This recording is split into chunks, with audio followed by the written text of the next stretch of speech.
Rene Magritte was very famous in the 20th century for his hyper-realistic art style, but yet very odd paintings that looked dreamlike and impossible.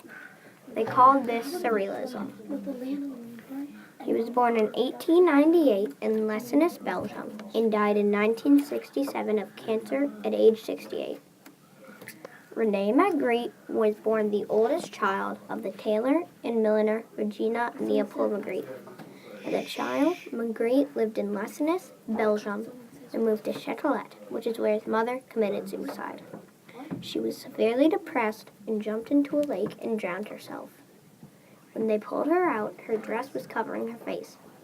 This inspired Magritte to do many paintings of people with cloth covering their face.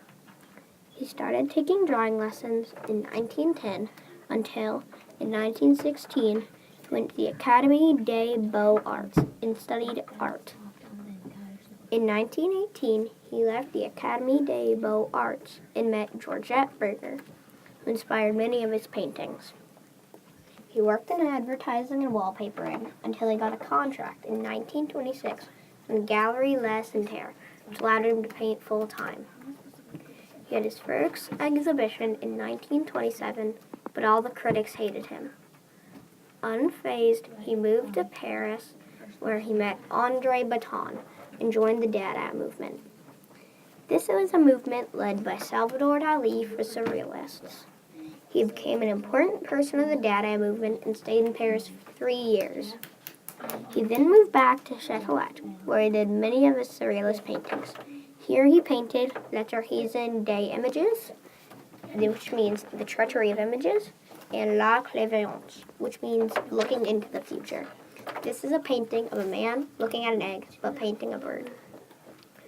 Magritte got more famous in the 50s and 60s until the contract with Galerie Les Inter ended, and he had to find a new way to make money. He and his brother started a forgery scam where he forged Picasso's, Titian's, Max Ernst's, Giorgio de Chirico's, and Medit Hababa's. This earned him enough money to stay on his feet for a while. He had to stop forging when Edward James, a British surrealist artist, let him stay in an apartment rent-free.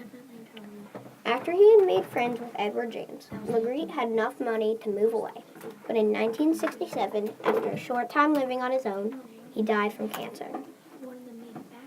Magritte had a very famous period when he had a fight with André Breton. This began the Renoir period, where his painting became more colorful and painterly. This stretched from 1943 and lasted to 1944. He also had many other famous paintings, such as Son of Man, which was a painting of a man with a bowler hat, symbolizing Adam and the apple. This was a very famous Rene Magritte image, an apple floating in front of a man's face. Another of his famous paintings was The Treachery of Images, which was a pipe. There were words that said, "This is not a pipe." He said it was just a picture of a pipe, so you cannot smoke it. Therefore, it is not a real pipe. My favorite paintings by him were The Lost Jockey. This was a man riding a horse through the snow. The reason I like this piece is because I like the way that he made the sun in the background, so the horse and the man appear to just be holes and not real things. Another piece I like is Not to be Reproduced. This is a painting of a man looking at a mirror, but his back is to the viewer, which is also how it looks in the mirror. I also like the painting The Treachery of Images.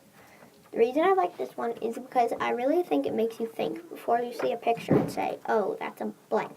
What he's saying is it's just a picture, not the real thing. The reason I think this artist was important is he was one of the first surrealists and a very good one at that. I chose him because I did not like paintings that are just pictures of things, because that does not take any imagination. But what does take an imagination is making pictures of things that you think of, not just things that everyone can see.